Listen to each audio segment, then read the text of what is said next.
Here we go today, having a look at tie down points. So I've just got two different types here.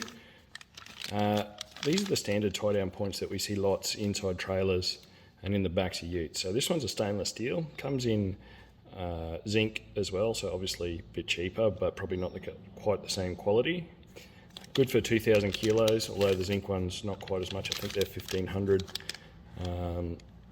Pretty good and bolt in quite easy and look quite neat because they obviously sit flush when you look down them. But probably the worst thing that they've ever done is not put drain holes in the back. So all they do, fill up with water, goes rusty in there, then they don't latch down and flip back down again. So if I was putting them in, the first thing I'd be doing is drilling a couple of 3/8 holes or a couple of 10mm holes in the bottom here, just to drain all the water out. Won't affect performance whatsoever. Apart from that, pretty good unit, sell a bunch of them.